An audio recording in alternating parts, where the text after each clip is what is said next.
우리 함께 같이 읽겠습니다. 다 같이 읽습니다. 만일 죽은 자들이 도무지 다시 살아나지 못하면 죽은 자들을 위하여 침례받는 자들이 무엇을 하겠느냐? 어찌하여 그들을 위하여 침례를 받느냐? 또 어찌하여 우리가 언제나 위협을 무릅쓰리요?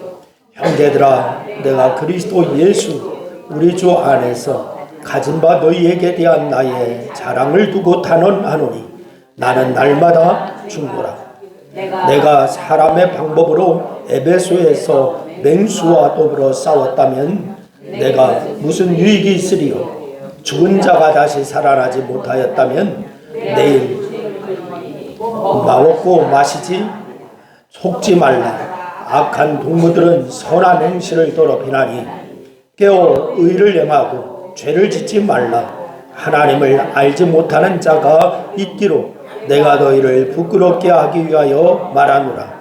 누가 묻기를 죽은 자들이 어떻게 다시 살아나며 어떠한 몸으로 오느냐 하리니 어리석은 자여, 내가 뿌리는 씨가 죽지 않으면 살아나지 못하겠고 또 내가 뿌리는 것은 장래의 형체를 뿌리는 것이 아니요 다만 말이나 다른 것의 알맹이 뿐이로되 하나님이 그 뜻대로 그에게 형체를 주시되 각 종자에게 그 형체를 주시느니라. 아멘. 할렐루야. 여러분 모두에게 하나님의 놀라운 축복이 함께하기를 주의 이름으로 축원합니다. 뜻깊은 주 부활절을 보내고 일주일이 되었습니다. 여러분, 그러나 진정한 의미에서 우리 그리스도인들은 1년 365일이 부활절이어야 됩니다. 아멘. 오늘 31절 말씀해 보니까 형제들아, 내가 그리스도 예수 우리 주 안에서 가진 바 너희에게 대한 나의 자랑을 두고 단언하노니 나는 날마다 죽노라.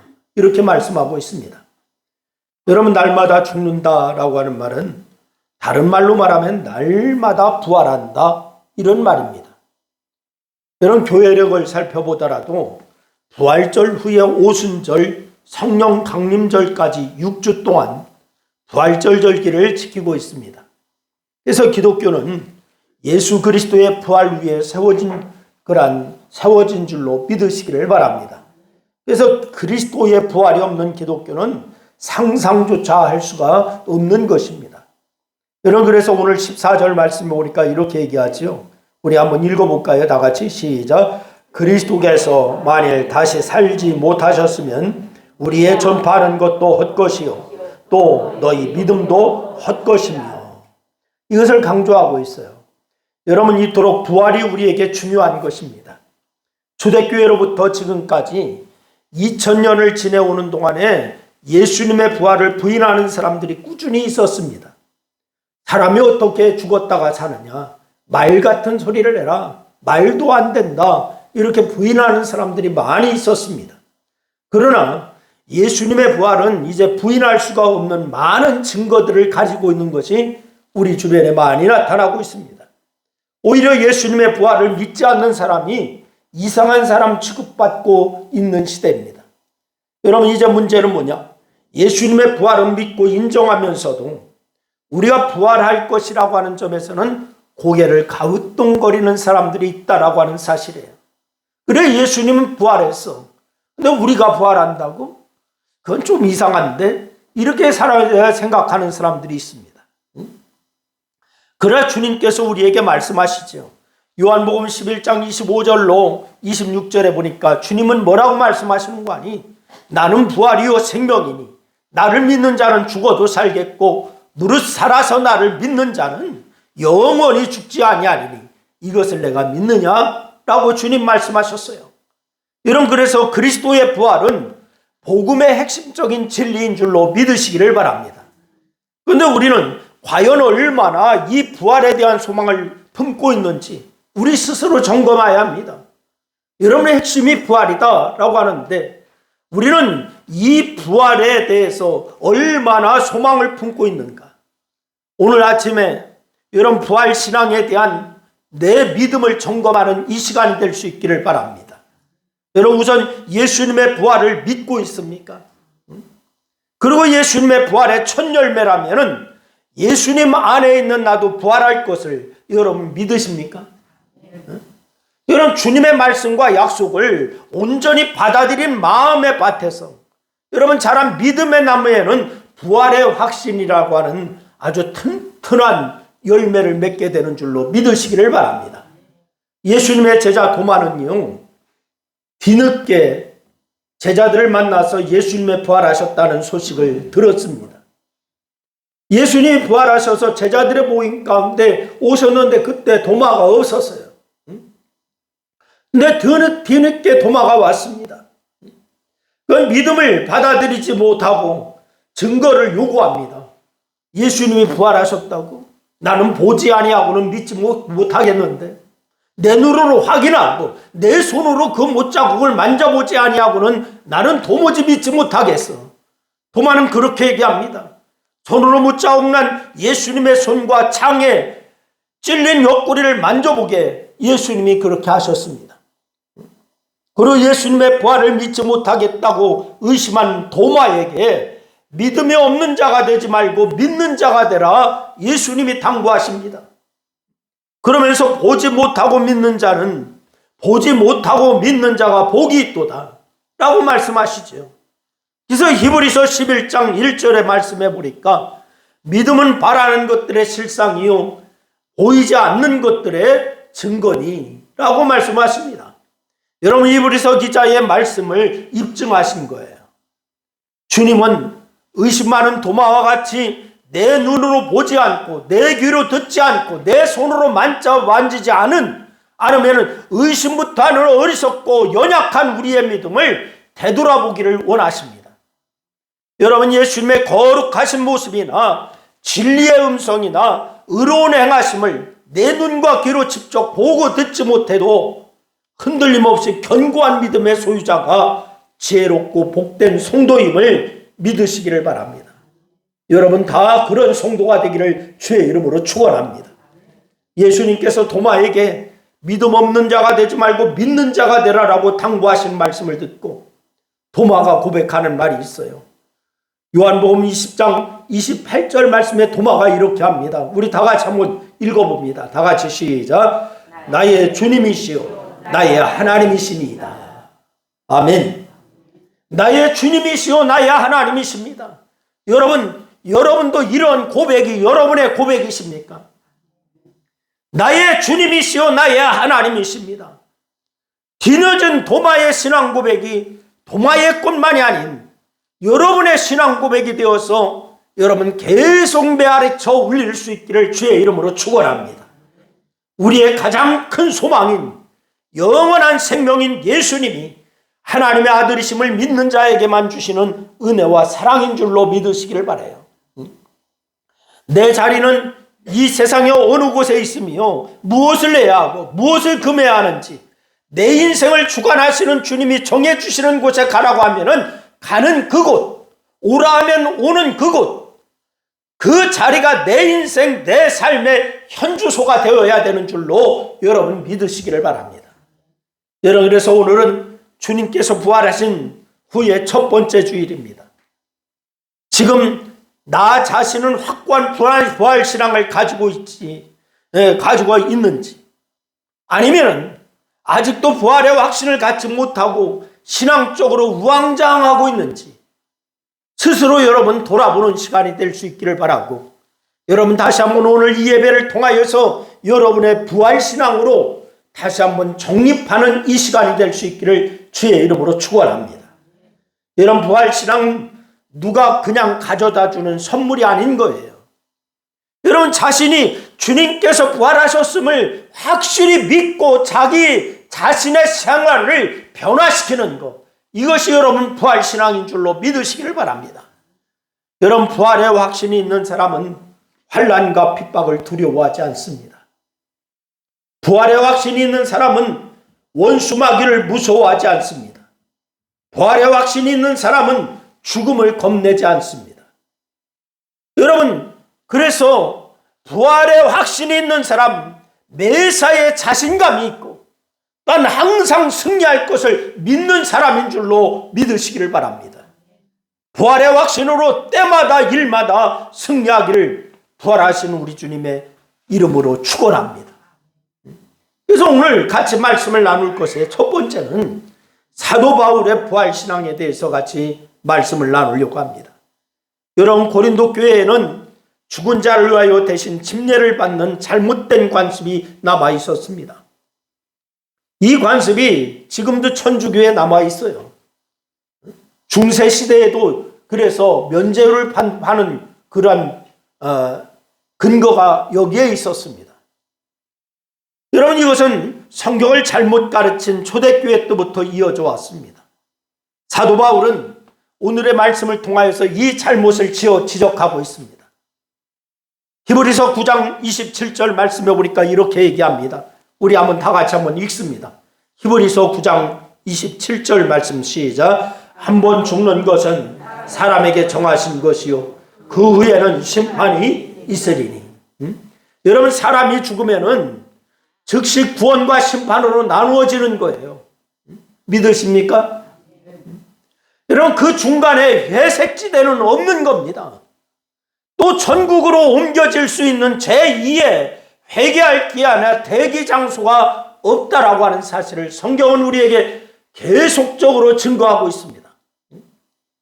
예수님의 십자가 대속의 은혜를 믿음으로 받아들이느냐 그렇지 않느냐, 이런 여부로 영생과 영벌로 둘로 갈라지게 되는 거예요.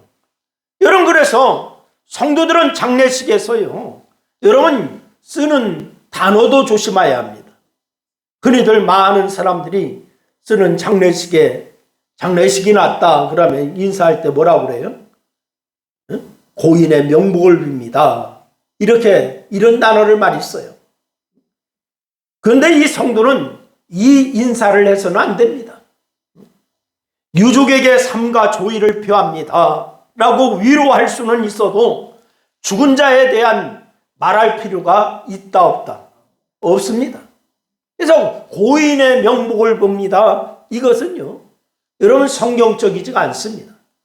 당연히 죽은 자를 위해서 침례받는 것도 안 됩니다.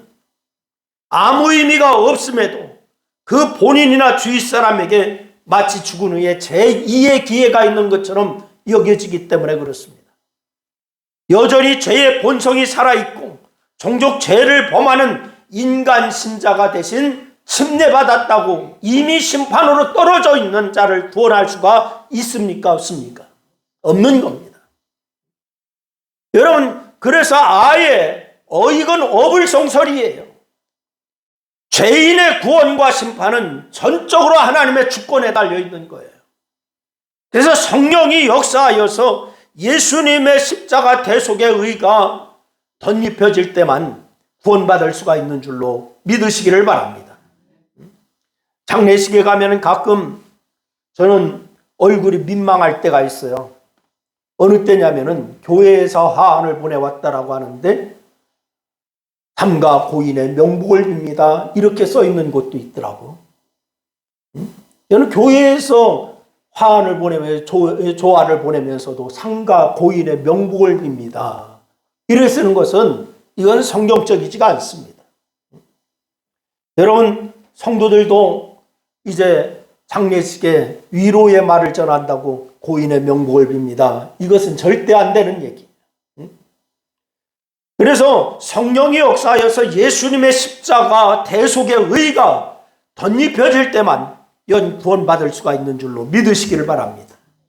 죽은 후에 인간의 침례 한 번으로 이미 이제 죽은 자가 구원받게 되면은 하나님 본체이신 예수님이 이 땅에 인간으로 오실 필요가 없는 거예요. 십자가에 죽을 이유도 없는 거예요. 그래서 이 중세시대에 면죄부를 파는 것도 죽은 조상들이 지금 연옥에가 있다는 거예요. 연옥에가 있는데 살아있는 후손들이 헌금을 많이 하고 또한 이제 그렇게 하면은 연옥에가 있는 조상들이 천국으로 간다. 이래서 이제 면죄부를 파는 거예요. 이것은 성경이지 않습니다. 여러분, 본인이 이 땅에서의 기회를 주님께서 주셨어요. 그래서 여러분이 살아있는 이 땅에서 영원을 결정하는 기회를 잘 선용하여야 될 줄로 믿으시기를 바랍니다. 그래서 고린도전서 15장 29절 말씀해 보니까 이렇게 얘기합니다. 우리 다 같이 한번 읽습니다. 고린도전서 15장 29절 말씀 시작. 만일 죽은 자들이 도무지 살아나지 못하면 죽은 자들을 위하여 침례받는 자들이 무엇을 하겠느냐? 어찌하여 그들을 위하여 침례받느냐?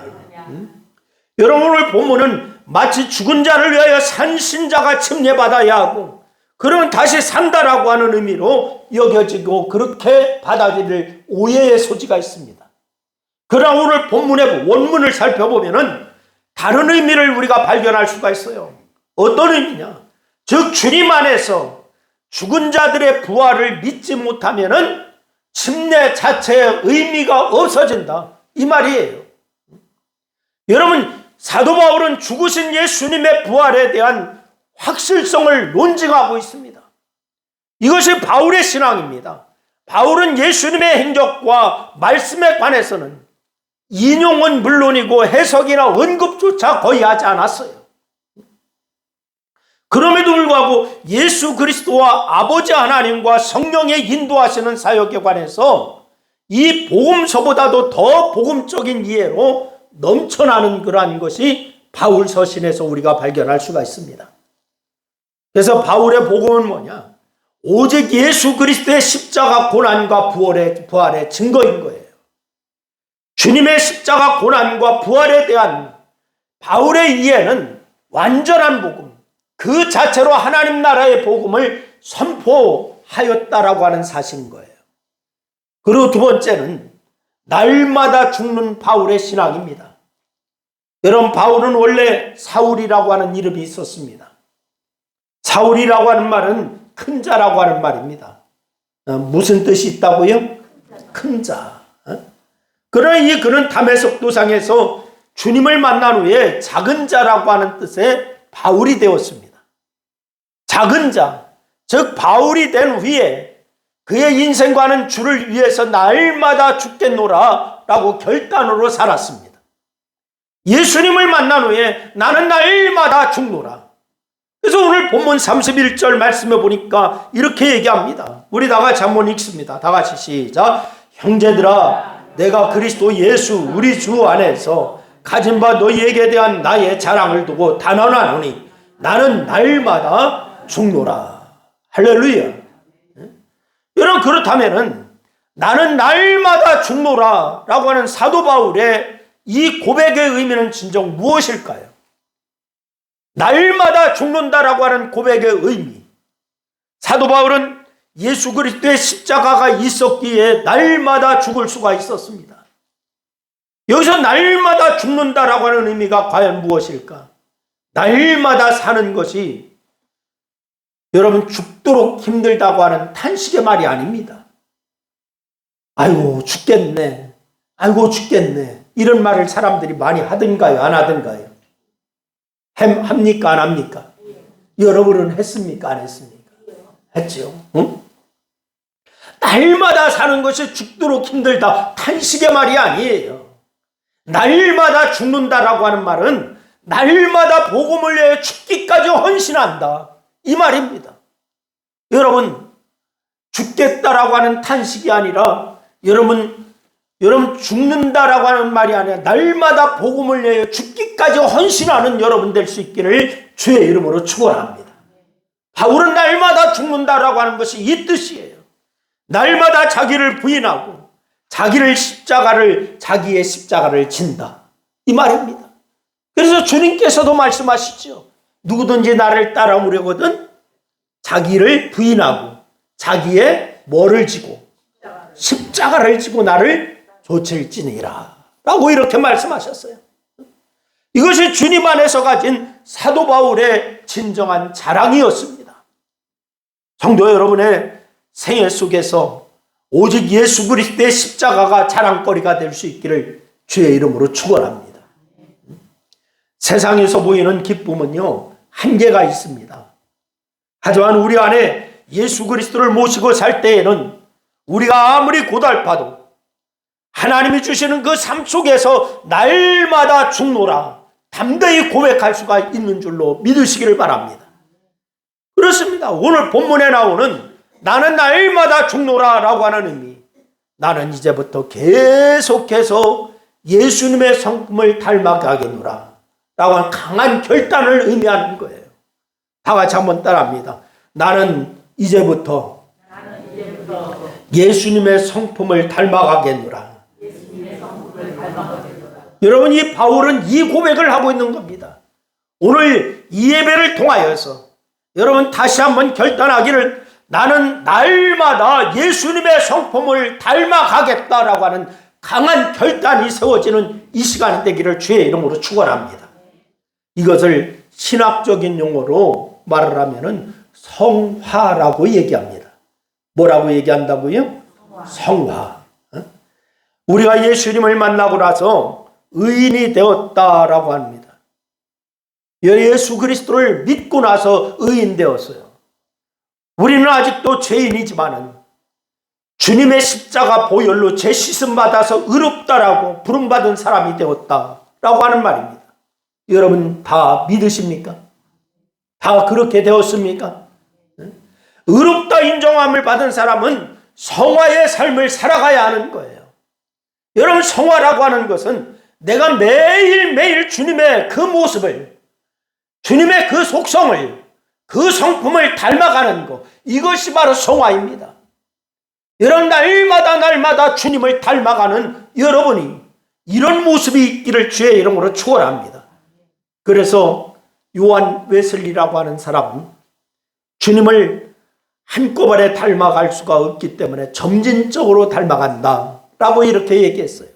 점진적으로 날마다 닮아간다. 조금씩 내 것을 포기하고 내 마음을 사랑의 마음으로, 섬김의 마음으로 바꿔가는 것, 이것이 성화의 삶인 줄로 믿으시기를 바랍니다. 여러분, 여러분의 삶이 그렇게 되기를 주의 이름으로 부탁을 드립니다. 갈라디아서 6장 14절 말씀해 보니까 이렇게 얘기합니다.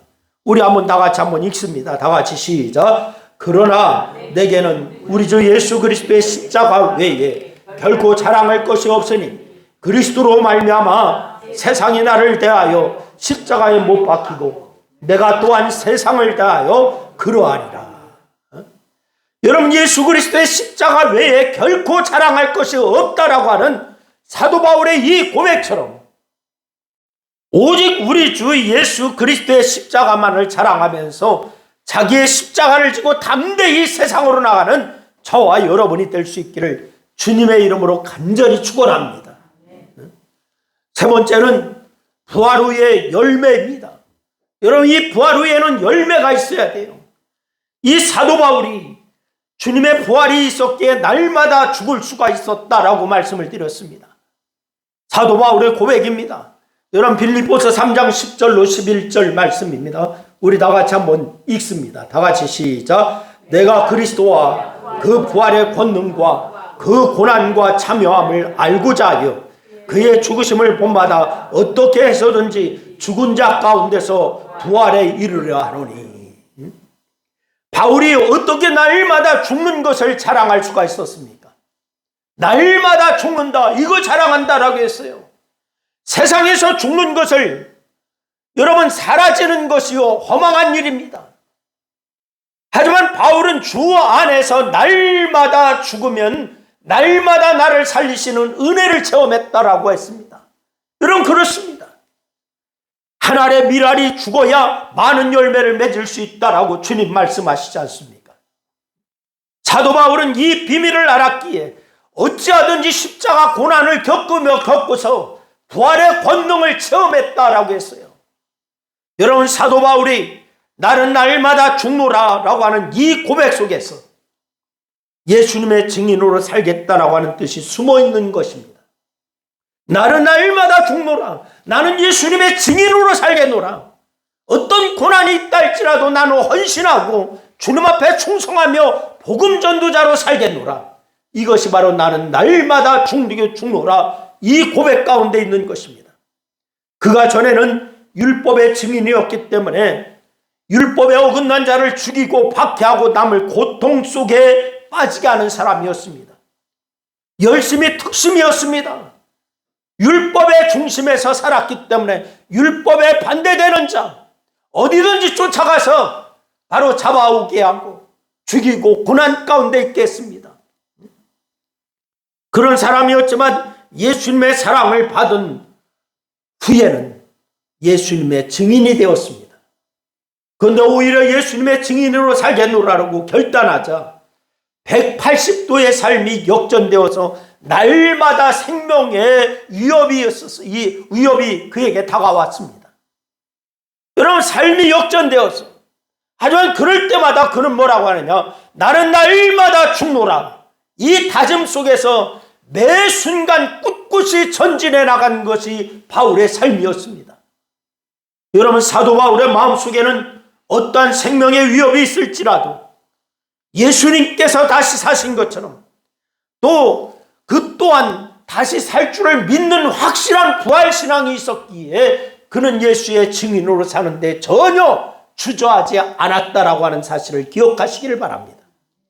여러분, 우리가 성도로서의 삶을 살면서 부활신앙이 없으면 우리가 신앙생활을 하면서 조그만한 고난이 있으면 좌절합니다. 부활신앙이 없으면 조그만한 어려움이 오면 포기해버립니다. 여러분, 이 부활신앙이 있어야 어떤 어려움이 와도 어떤 고난이 와도 주님 바라보며 전진할 수가 있게 되는 줄로 믿으시기를 바랍니다. 그래서 사도 바울의 마음속에는 어떤 생명의 위협이 있다 할지라도 예수님께서 다시 사신 것처럼 그 또한 다시 살 줄을 믿는 확실한 부활신앙이 있었기에 그는 예수의 증인으로 사는데 주저하지 않은 거예요. 나는 날마다 죽노라. 이 말을 헬라어로 의역해보면 무슨 말이 되느냐 하면은 나는 매일 죽으면서 산다, 이 말입니다. 나는 매일 죽으면서 산다. 다 같이 한번 따라합니다. 시작. 그렇습니다. 성도의 삶이 이뤄야 되는 거예요. 나는 매일 죽으면서 산다. 죽으면서 살아야 됩니다. 또는 나는 매일 죽음 앞에서 살아간다, 이 뜻입니다. 여러분, 그래서 이 바울이 나는 날마다 죽노라, 나는 매일 죽으면서 산다. 그래서 마틴 루터는 이런 말을 했습니다. 나는 매일 침례받습니다. 그가 침례받는다고 하는 말은 무슨 뜻일까요? 나는 죽는다, 이 말입니다. 침례의 뜻이 있죠. 여러분, 침례는 물속에 잠길 때에는 어떤 뜻이 있어요? 나는 죽었다 라고 하는 뜻입니다. 그리고 물속에서 나올 때에는 부활한다, 살았다는 거예요. 누구로 인하여 산다? 예수로 인하여 산다. 그래서 나는 죽고 예수의 피를 수혈받고 공급받아서 예수님의 혈액형으로 살아가겠습니다, 이거예요. 여러분, 다시 말씀드리지만은 매 순간순간마다 내가 가지고 있는 생각이 주님의 뜻에 위배된다면은 나는 죽겠습니다. 이것이 바울의 생각입니다. 여러분과 저도 주님의 생각에 위배된다면 나는 죽겠습니다. 이 고백이 여러분의 고백이 되기를 주의 이름으로 축원합니다.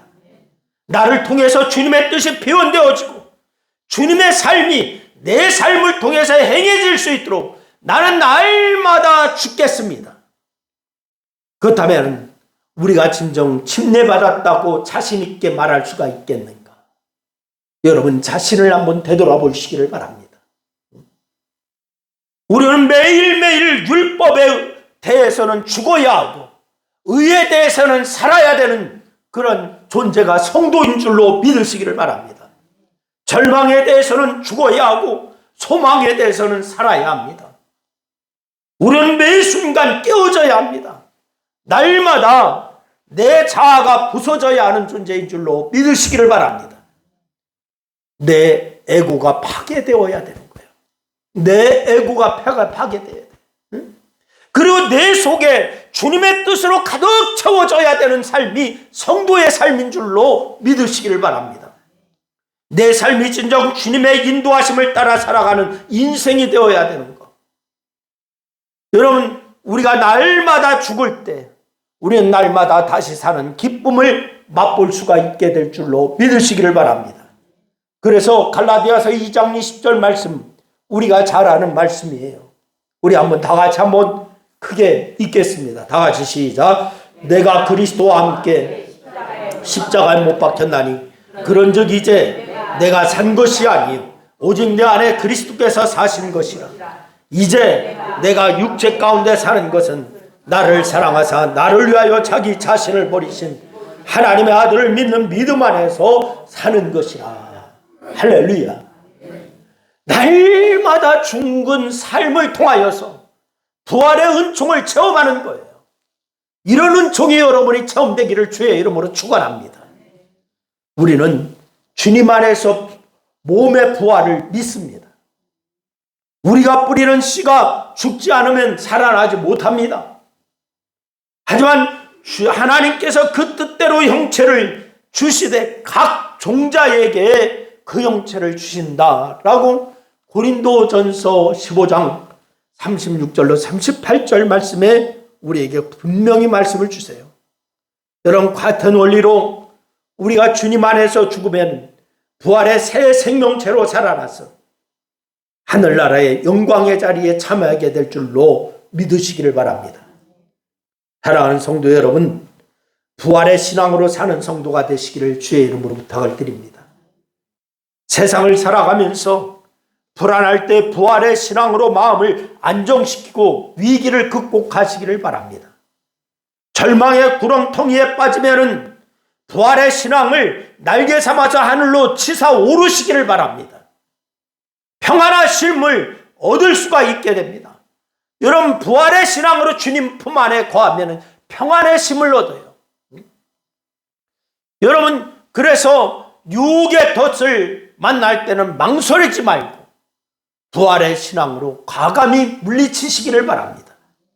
괴로울 때에 부활의 신앙으로 주님을 높이고 찬양하면서 하늘의 기쁨을 가슴에 담으시기를 바랍니다. 질병으로 고통당할 때에 부활의 신앙으로 하나님이 주시는 치유의 은총을 기다리시기를 바랍니다. 마지막 죽음 앞에 서게 될 때에는 부활의 신앙으로 영원한 생명을 믿으시기를 바랍니다.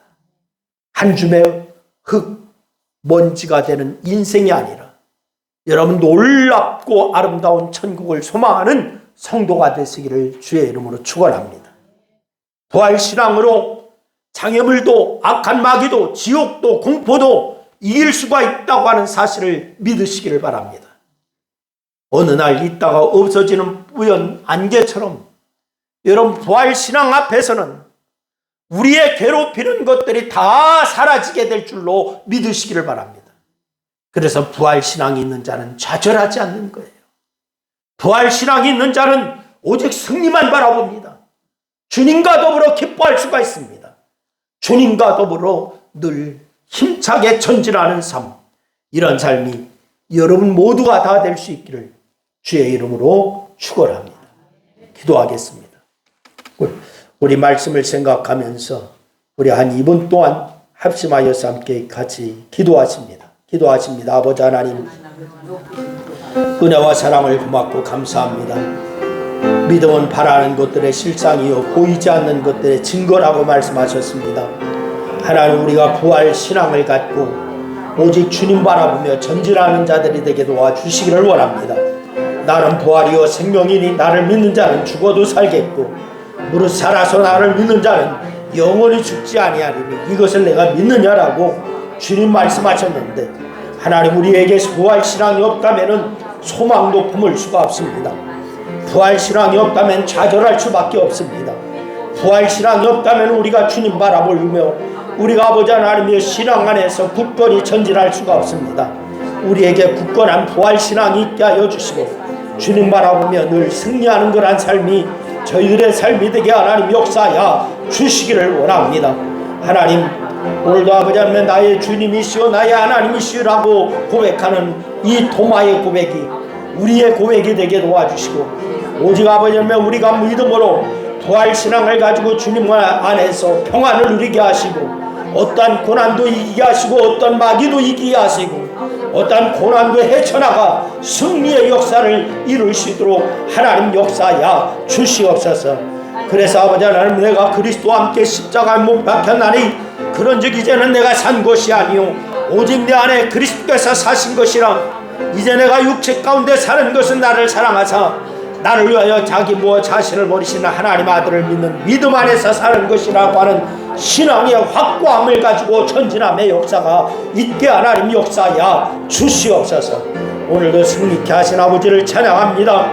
우리 신광교회 모든 성도들이 예수 안에서 담대히 일어나게 하시고 부활신앙으로 세상을 이겨나가는 역사가 있게 하여 주시옵소서. 예수님의 이름으로 기도드리옵나이다. 아멘.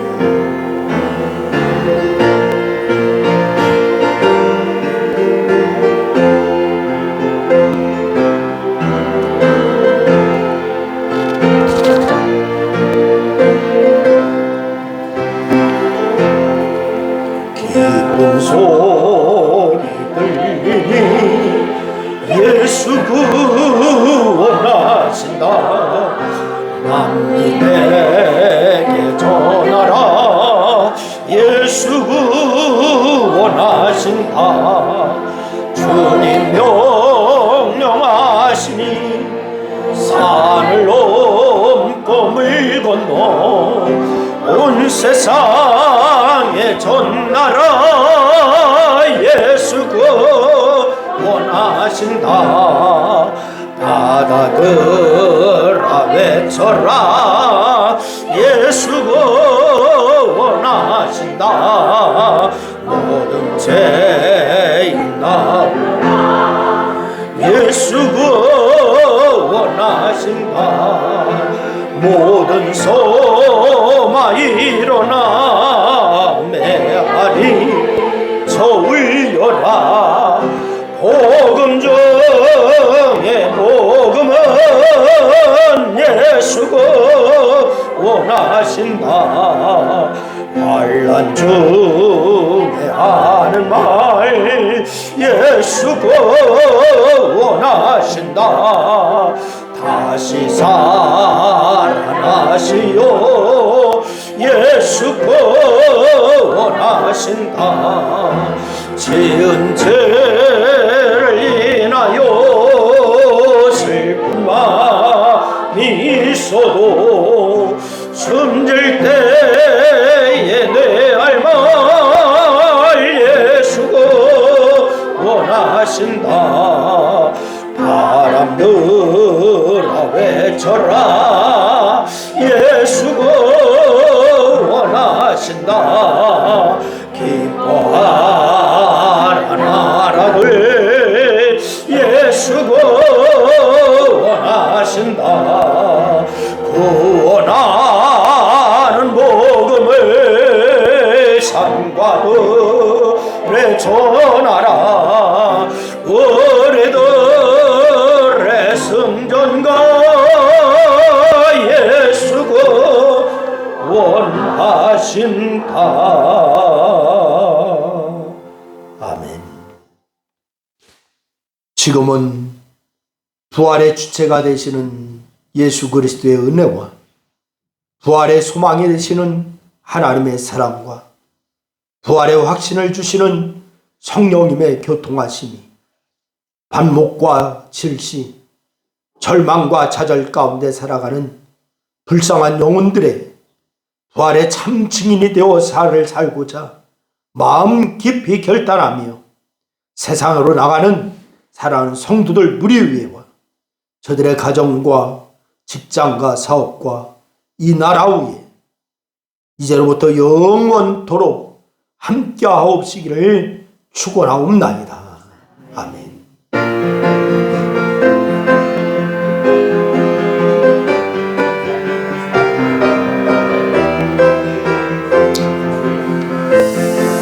아멘.